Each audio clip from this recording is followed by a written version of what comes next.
Bismillahirrahmanirrahim. Assalamualaikum warahmatullahi wabarakatuh.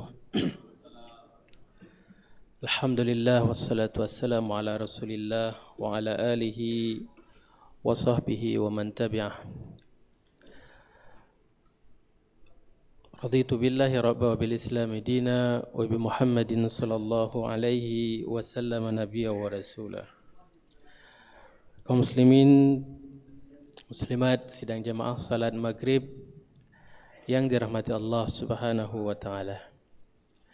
Menambah nilai pahala beriktikaf kita di masjid yang sangat penuh keberkahan ini, sambil juga niat kita mengunjungi bahkan merawat ataupun menjaga keluarga ataupun sahabat ataupun karib kerabat kita yang sedang dirawat, yang sedang diobati oleh para dokter dan tenaga medis.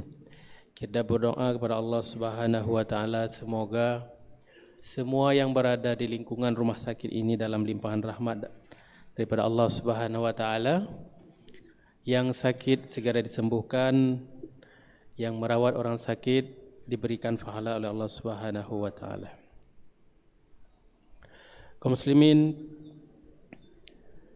dalam hadis ke-12 pada susunan 42 hadis yang dikarang oleh Imam Nawawi dalam matan Arba'in, Nabi sallallahu alaihi wasallam pernah bersabda dalam riwayat yang disampaikan oleh Abi Hurairah.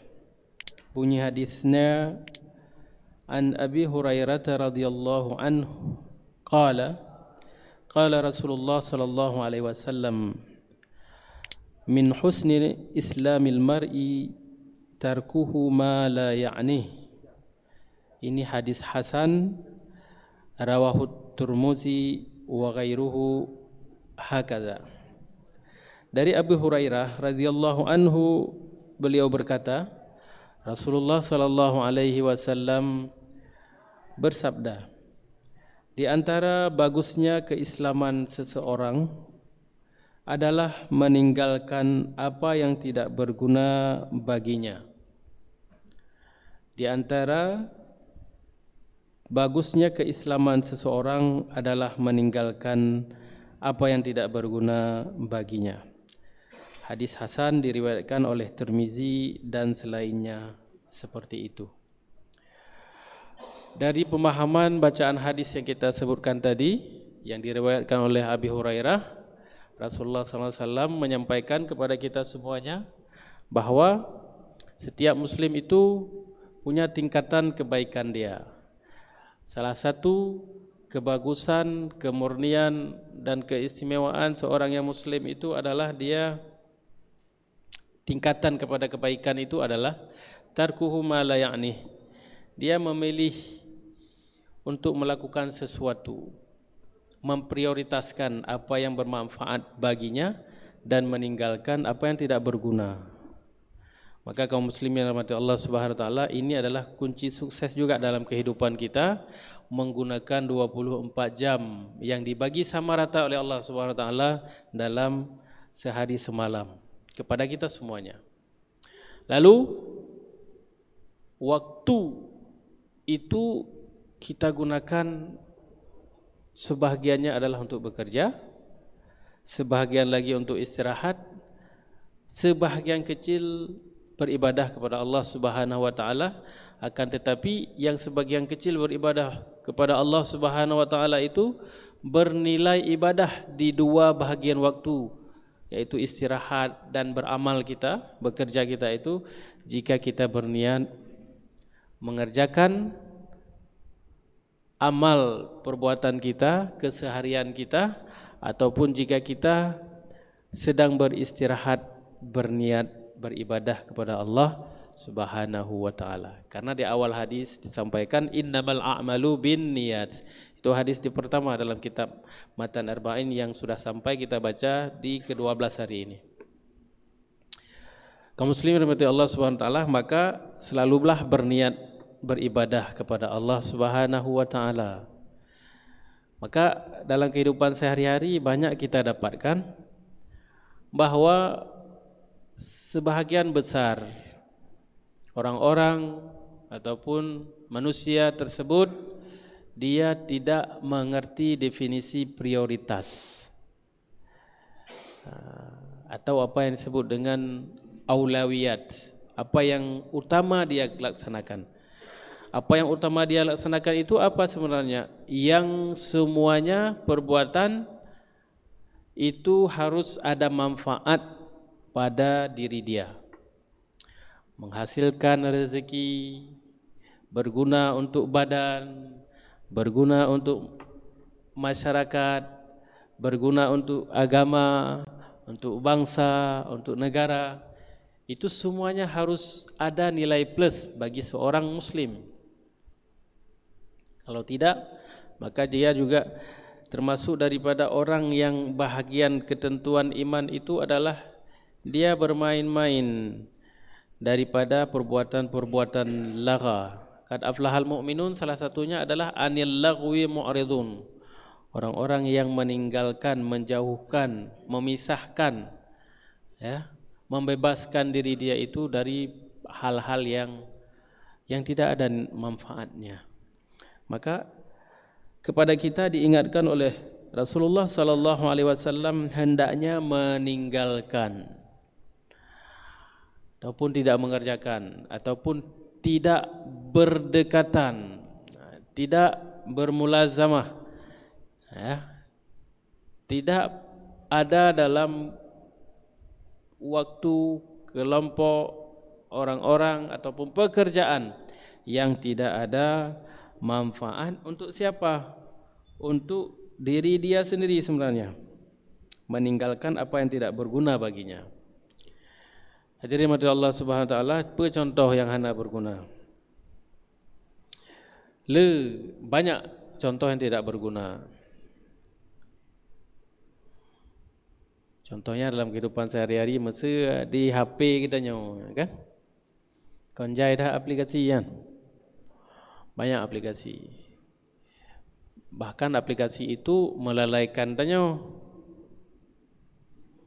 Tapi kita tidak akan sadar bahwa kita lalai. Kiban bahasa haji. Lalai hana sadar. Hana sadar kita dalam kelalaian tersebut seolah-olah kita sedang tidak lalai. Tak ikutilah arahan daripada aplikasi tersebut. Yang mandum aplikasinya membuat kitanya lalai, apalagi aplikasi yang hidup online. Jadi tanya tak gunakan dia itu untuk supaya server selalu hidup, ya, provider dia itu selalu aktif dan dia menghasilkan, pencipta daripada aplikasi tertentu itu menghasilkan banyak pundi-pundi rupiah ataupun pundi-pundi dolar dari itu. Sementara kita, ya, tak lalai doangannya. Oh, saya punya aplikasi tetapi bagaimana saya masuk ke situ dan ada nilai? Mulai dari niat tadi. Ya. Kita enggak bisa membendung juga karena itu akan ada bersama kita. Kalau kita tidak mengikutinya, maka kita akan tergerus dan hilang dalam peredaran. Mbak Gaji harus nah. Nah, pada saat kita sudah masuk ke situ, kita harus siapkan diri.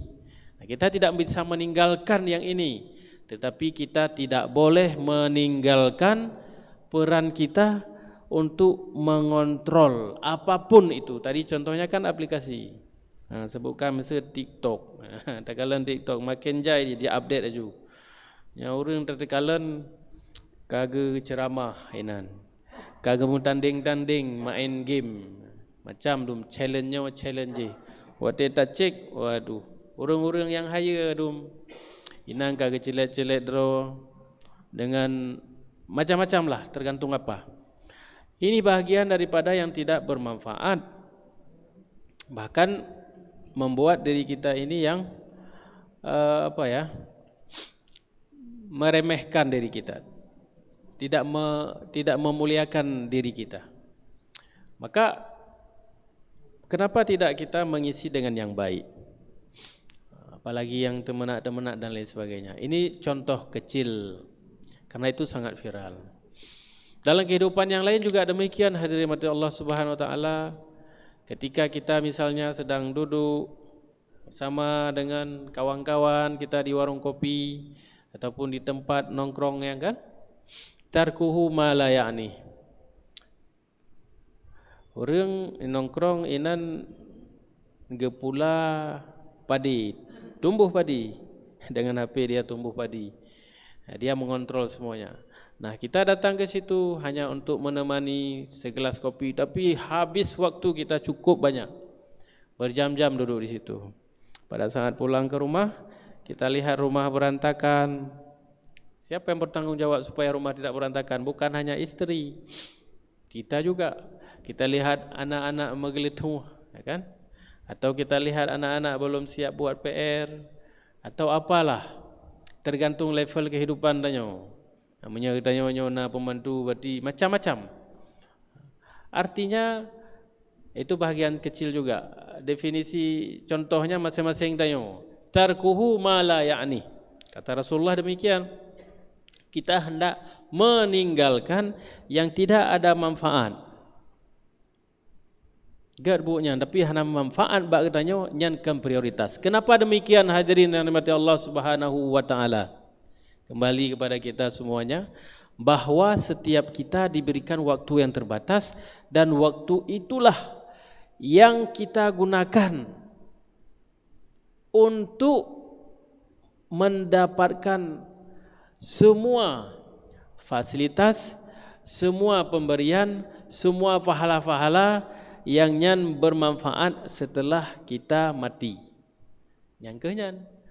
Makanya diharapkan kepada muslimin, orang-orang yang berserah diri kepada Allah, yang dia akan kembali kepada Allah dengan berserah diri besok. Lalu apa yang berserah diri sementara dia itu mengerjakan apa yang tidak bermanfaat bagi dia? Apa yang bermanfaat bagi dia? Bermanfaat bagi dia adalah bermanfaat untuk dia di hari kiamat. Niatkan semuanya dalam bentuk ibadah. Kembali lagi ke penjelasan di awal tadi, apabila kita telah berada dalam posisi yang di sana itu apakah ada ibadah apa tidak ada ibadah, niatkan ada ibadah. Saya tengah duduk tanya, dipegah ke gop. Kita tanya budget dah pegah. Hai populan, baik tak pegah ke gop. Kita cari, kita bawa topik ke tempat yang lain misalnya. Lagi berdebat-debat, tengah musim-musim debat ini kan. Kita mencampakkan diri kita ke dalam sebuah kelompok ataupun orang-orang tertentu yang semuanya sebenarnya itu sudah berjalan dengan sendiri. Ya, kita mendapatkan itu. Apa manfaat bagi diri kita?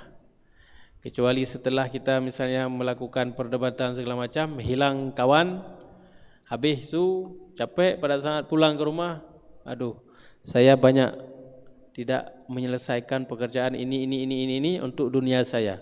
Demikian juga saya menghabiskan waktu ini sehingga melupakan pekerjaan yang saya tahu nanti pekerjaan itu bermanfaat untuk saya di hari akhirat.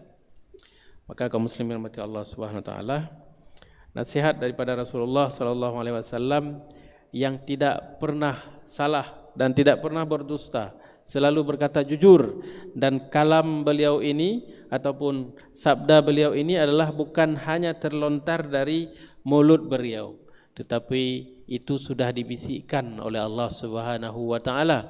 Semua hadis Rasulullah, semua yang berkenaan bersama Rasulullah, lahir bersama Rasulullah, produk-produk tersebut sebenarnya adalah dari Allah Subhanahu wa taala. Wa ma yantiqu anil hawa in huwa illa wahyun yuha. Tidak pernah terucap sesuatu dari mulut Nabi, ya, yang keluar, yang diucapkan, yang disebutkan, yang beliau berbicara itu tidak ada semua itu kecuali adalah wahyu. Jadi bukan berdasarkan hawa nafsu beliau. Maka kepada siapa kita percaya selain kepada Rasulullah sallallahu alaihi wasallam yang benar-benar setiap ucapan beliau, dan Allah yang maha benar, dan Allah yang maha mengetahui, dan Allah yang maha memberikan rahmat kepada kita, mengasihi kita, mengarahkan kita kepada kebaikan. Aqulu qawli hadza wa astaghfirullahu li wa lakum wa lisairil muslimin. Mohon maaf atas segala kekurangan. Billahi taufiq wal hidayah. Assalamualaikum warahmatullahi wabarakatuh.